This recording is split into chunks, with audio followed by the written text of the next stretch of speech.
Look at OTAs from the Ravens getting all this hype. Team keep it clean. This year, it really seems different. For OTAs, that is, because so many people are in the building. Lamar Jackson, he showed up extra early this year for OTAs. Did he have to? No, this man is coming off of a historic season where he went absolutely crazy. Derrick Henry, he was in the building. And we know that he don't need no OTAs. This man takes phenomenal care of himself. He keeps himself in excellent shape, spends over $200,000 a year on diets, on all that stuff. This man, he got it. So he don't, and he fresh off a brand new contract extension too. What does he need to be at OTAs for? Deandre Hopkins, who obviously knows the game, knows the business, knows the NFL. He done been on different teams, but he continued to show himself, but he showed up for OT. Everybody pretty much was in the building, and that, to me, it speaks to the Baltimore Ravens' current mindset. Isaiah Likely, he was asked about it, like, man, did somebody send out a text message or something? Did somebody send out something to where they told everybody to show up? And Isaiah Likely said everybody got the memo after that Bills game, the way the season ended last year. And that's where the Baltimore Ravens are currently at. Team keep it clean. This is nice, man. This is great that so many guys are there right now, especially with it being voluntary. They don't have to be there. They're not going to get fined if they don't show up. This is not a requirement. It's not like, oh, it's in their contract. You got to show up to voluntary OTA. No, but they chose to be there. So this team, they feeling different right now. Now, we did have a few absences. Not many, but a few. And John Harbaugh said it was the following. He said it was Daniel Farlele. It was Cheeto Awuzie, Jake Hummel, and Kyle Vanoy. Those were the guys that were absent. Said rookie offensive lineman Emory Jones, he was on the field, but he didn't participate because he's dealing with a shoulder injury. He's rehabbing that. As far as Awuzie, he's sick, so he's a little under the weather right now. Daniel Farlele, he said he's working on some physical things, and he'll return to practice soon. But beyond those guys, and I'm sure all of them will be back in the building. Cheeto when he's healthy, and Daniel Farlele once he gets through whatever he's going through. Hopefully it's not an injury, but I don't want to speculate, so we don't know. So we'll see in the near future. But I'm sure all those guys will be back in the building at some point soon, so that'll be a beautiful thing. But for everybody that's there, again, this early, right here, right now, this team, hey, they something serious, man. They something serious, and it's showing the chemistry that's already there with the team, but the chemistry that's even being built from this point moving forward. So these Baltimore Ravens, they are headed in the right direction. We got a whole lot to talk about with the team. We got a whole lot to talk about with the OTAs. So make sure you subscribe to the channel, turn notifications on, leave a like on the video, and let's get into it.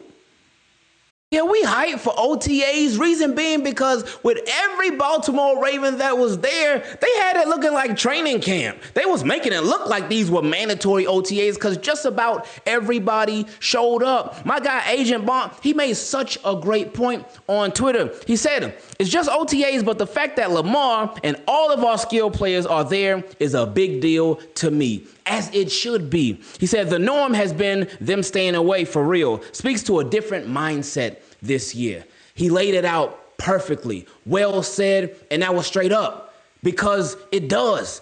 Like he said, a lot of the guys at this time, they're usually not even in the building right now. And again, that's fine because it's voluntary. But he talked about it. Lamar's there. The skill players are there. As far as the running backs, the receivers, the tight end, everybody's in the building. They want this thing, man. They really do. And not to say for the past couple of years that they haven't wanted it, because I'm sure that they have, but they're showing up and they showing out. Let's get into some of the practice reporting from today. My guy, Cordell Woodland, shout out to him. We got to have him back on soon. He said, practice just wrapped. Most of the starters were in attendance. Some of the key guys I didn't see were Farlele, Awuzie, and Vanoy, but he said Lamar seemed sharp as usual. I like that he put that because it's true. He seemed sharp. But that's the norm. Anyway, he said, I thought Keaton Mitchell looked slimmer and quicker. Now, that's glitchy right there. That's not even fair. You talk. He said he thought Keaton Mitchell, who was already blazing fast, he looked slimmer and quicker. Oh, NFL boy. Oh, it's about to get nasty. Anyway, he said, and D-Hop, he looks like a natural fit. Hey, that's what we want to hear. And we're going to talk about D-Hop in a little bit, the comments that John Harbaugh had to say. He said, I can see it with Mike Green, the pass rusher, our second first-round pick, even though he was a second-round pick, but he's really a first-round pick. He said, I can see it with him, and he'll be fun. So that's amazing to hear from somebody who was directly there at the practice today, at the OTAs today. And that's what we like. We like hearing good stuff, but we want to hear the good, but we also want to hear the bad too. Let's see what Jonas Shaffer had to say about some stuff that was happening at practice. And this also backs up what my guy Cordell Woodland was saying. So Jonas Shaffer said, Ravens practice just wrapped. So this is when it finished. He said, Lamar Jackson was sharp. I see, you see, that's the word that's going around, sharp. But anyway, unofficially, he was 10 for 11 in competitive 11 on 11 work, and his only miss came on a drop. Jonas, I appreciate you, and I'm sure the person appreciates you too, because he didn't put it on blast. Who dropped it? I know we all want to know, like, who was it? I even saw the homie, Too Shy Rai. She said, was it Mark that dropped it? But she was just joking. I know she was just joking around. Were you, Ryan? I know. Anyway, he talked about Devontae Walker. He said, Devontae Walker almost ran me over, deserved to be honest, on a touchdown catch. But he was very active with the ones and the twos, and he had a bunch of catches. So this is very exciting.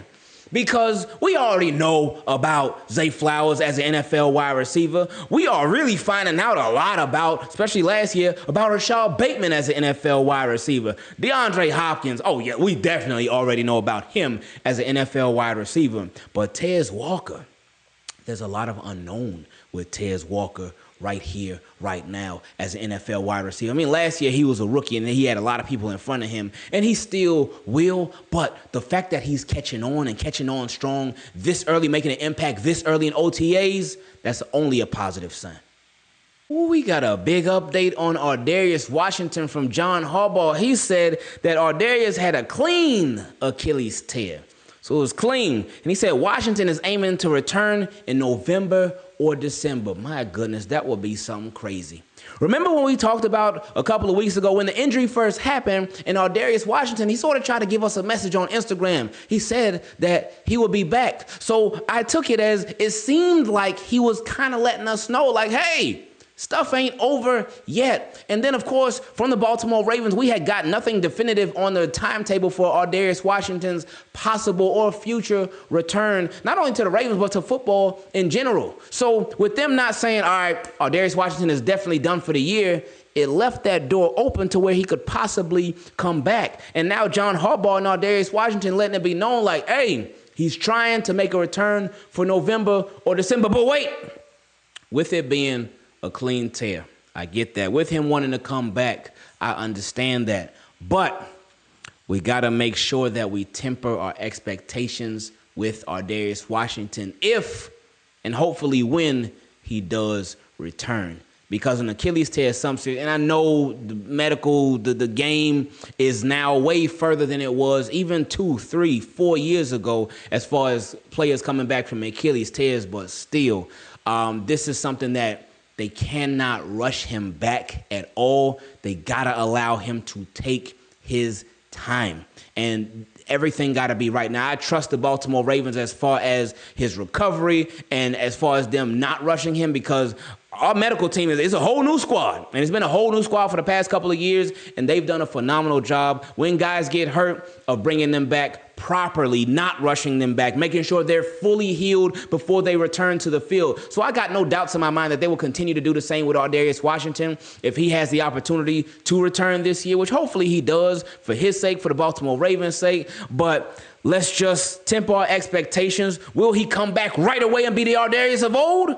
We hope so, for sure, but we got to be realistic with it as well, because this injury is very, very serious. But it is very exciting to know that Ardarius Washington, he got a shot to return this season. A little over 5 years ago, when the pandemic hit, man, boy, I tell you, with us being stuck in the house, the refrigerator was literally right there. So I made so many trips to the refrigerator, I gained 30 pounds during pandemic, 30 of them. So I couldn't move the same. I couldn't walk the same. A lot of stuff changed, and not in a good way. But Odafe Oweh, he said that he added some weight, but his is more muscle. Mine was around my belly muscle. But anyway, he said that he added 10 to 15 pounds of muscle this offseason. And when I saw that, I was like, okay, I'm intrigued by it. But a little worried about it, a little concerned, not too much, because Odafe Oweh, he's the athlete, not me. But with that, Odafe Oweh, his issue was not strength, in my opinion. His issue was not speed, in my opinion, because he had a good amount of both. But his biggest problem that he faced as an NFL pass rusher, in my opinion, was just finishing a job. Because a lot of times, Odafe Oweh, he would be close to making the play. He'd be close to finishing the sack. He'd be close to getting to the quarterback, but he would just miss just a tiny bit. So with him adding 10 to 15 pounds of muscle, I wonder if that will slow him down. Well, obviously, it could make him much stronger, but could that slow him down a bit? I guess we'll see. Now, he said that he's up to 265 pounds from 245 pounds. Whoa, that's significant. Again, he's a professional. I'm not. So I'm sure he got it. And I'm sure Ravens trainers and stuff, they're going to take care of it. But that's just something that crossed my mind. I don't know if that crossed you guys' minds too. He said that he went to Miami shortly after the Buffalo loss and immediately went to work on getting bigger and stronger. Well, I mean, if he up from 245 to 265, he's certainly bigger. And I mean, most definitely stronger as well, if a lot of that is muscle. But I'm interested to see how Odafe Oweh works with that this year. Because it reminds me kind of Lamar Jackson. Lamar Jackson was already a freak of nature before a couple of years ago when he added all that muscle. Now, he remained a freak of nature, but he wasn't his complete self. And he had slowed down just a bit when he added all that muscle. But then he dropped it, and then he looked like, oh, he back to that old Lamar. But now, with Odafe Oweh, he, again, already a freak of nature, very fast, very quick. You got all the measurables. But now, will this slow him down? It could. But again, let's just see how it translates. I ain't trying to trip out yet. I ain't trying to go crazy yet. Oh, my goodness, I can't believe what Odafe Oweh. I ain't trying to be like that yet. But let's just see. It's a wait and approach to see. So I do hope that it does end up working out. And hopefully that extra muscle that he ended up adding, he added 10 to 15 pounds of muscle. Hopefully he could add 10 to 15 more sacks to his resume too. The forgotten man, Deandre Hopkins. He been in the building since yesterday. The Baltimore Ravens even showed us his picture yesterday. They're like, hey, there y'all go. There go D-Hop. We finally got him. And I'm very appreciative of that signing still. But Deandre Hopkins is somebody that can bring a lot to the Baltimore Ravens. And John Harbaugh laid out the specifics of what he expects Deandre to bring to the team. He said, first of all, he's a heck of a football player. You saw him today. He's a gifted guy. But what is he going to bring to the Ravens? Well, Harbaugh said he's going to be a big body, contested catch receiver for us, certainly. He's moving great, plus he brings all the experience. He's been in the big game. He's made the big plays in big games, and he's not going to be in any situation that's too big for him. And that's true.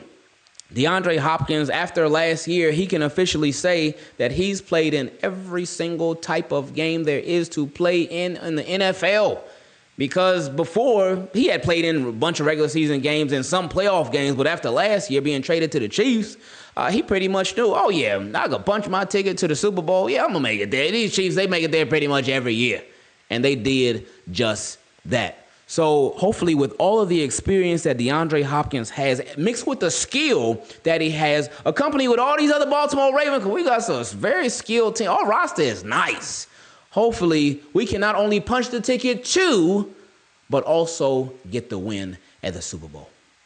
Now, I know y'all see the merch throughout the video, and for you to pick up your own, go to Gamechanger.la. Whether you're a Ravens fan, you should be if you're not, by the way, or you're a fan of any other team, they'll take care of you. So again, go to Gamechanger.la so you can get yours. Now, with all that we had to talk about, I wasn't sure I was going to be able to make it to my favorite part of these videos, which we feature your questions on, but we here. So if you would like to take part in it, you can send an email to teamkeepitclean@gmail.com, or for the Team Keep It Clean patrons, you can send a DM directly on Patreon. And if you would like to join them and become one, you can go to patreon.com/Ingravenvids. So let's get into this first question that came from a Team Keep It Clean patron, my guy, Gemar. He said, I saw the DeAndre Hopkins video from yesterday, and like you said, I often forgot that we signed him. Happens to the best of us and the worst of us too. He said, however, I feel like a guy who stays being overlooked is my guy, Tylan Wallace. With us drafting LeJontay Wester, who's a great returner, I think Tylan has stepped up and made plays that make him deserving of an increased role in the offense. Just wanted your thoughts and opinion, and much love, my guy. Hey, I appreciate that, Gemar. Tylan Wallace, often overlooked. I do agree with that. As far as his role in the offense, it's going to be tough to even put like a label on it because of the roster. And this is a good problem to have, but when you're somebody that's more so on the back end of the roster, it makes it tougher because you have a Zay Flowers, you got a Rashad Bateman, you got a DeAndre Hopkins as your top three receivers. Now, we ain't even talking just pass catchers overall because you still got Mark Andrews, you got Isaiah Likely. Then you got the running game, you got Derrick Henry, you got Justice Hill, there's Keith Mitchell. Oh, might I add Lamar Jackson, who will be doing his thing too. So you have a stacked list of people in front of you. But Tylan Wallace, like you mentioned, when he's gotten his opportunity, he's shown out. He has been very reliable. Tylan Wallace does not drop. He has not dropped. When that ball is thrown his way, he literally catches everything. Now, while he doesn't get a million opportunities, a million passes thrown his way, it's important that for whatever opportunity you do get, you make the most of it. And that's exactly what Tylan Wallace is, somebody who makes the most of all of his chances. So as far as an increased role for Tylan Wallace this year, what can we realistically expect?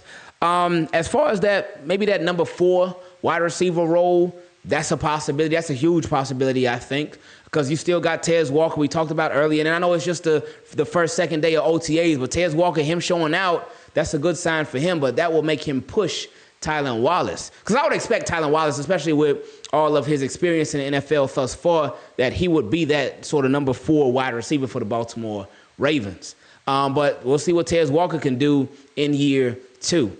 So there's that. There's also, again, like you mentioned, LeJontay Wester, who could really push. I don't think he's going to push for playing time as a wide receiver, at least not this year, but more so as a return man. So there's that opportunity as well. Will Tylan Wallace take over punt return duties, or will he end up being more of a wide receiver role? I'm sure he would love to do it all. I'm sure he would love to do everything. Like, oh, yeah, give me the role as a wide receiver. Give me the role as a return man. I'll do everything. But I do think with Tylan Wallace, his best role, that the role that he has the most opportunity and the biggest chance to really lock down will probably be that number 4 wide receiver spot, and also push for a role as a return man as well. Next questions came from my guy, Jarvo. He said, you were definitely right about me because whatever pops in my head, or if I see something on TV or a podcast, I'm sending emails to you, LOL. So here goes my question. Oh, yeah, you be on it, and I appreciate it. Thank you for doing that. He said, can you do a 53-man roster projection? We can't do that yet. We got to wait just a little bit, but we do that another video. That might have to be his own video, but we got you. He said, who gets cut, makes the team, and goes on practice squad. Oh, yeah, because that's a lot. That ain't going to take no 5-6 minutes. That's good. Ooh, yeah. Anyway, he said, my other question is something that I got from Coach Podcast, and that is the position battles during minicamp. I will list players, and you tell me who will win the position and why. Number 1, Justice Hill versus Keith Mitchell.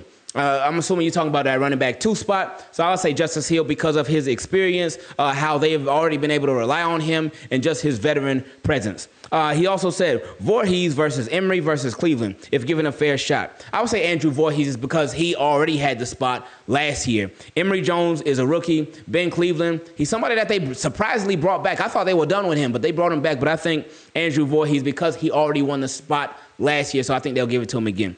He said Lester versus Wade. Oh, you mean Wester versus Wade versus Anthony Miller. I would say LeJontay Wester is tough because Wade, I already know if he got that opportunity to be a return man, that he'll be able to shine like crazy because he's so shifty. But I think with LeJontay Wester having been drafted, that gives him a leg up on Dayton Wade and also Anthony Miller, who the Ravens signed to their practice squad last year.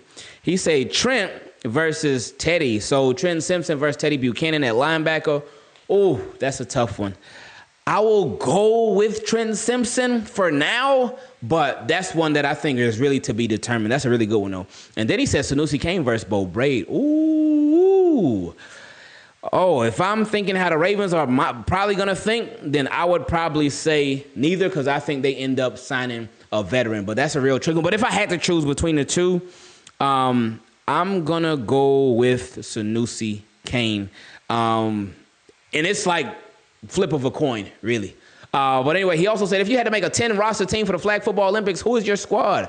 Lamar Jackson, Kyle Hamilton, Tyreek Hill, Justin Jefferson, Jamar Chase, and I feel like I'm good with that enough. But Keaton Mitchell, that's 6. Isaiah Likely, that's 7.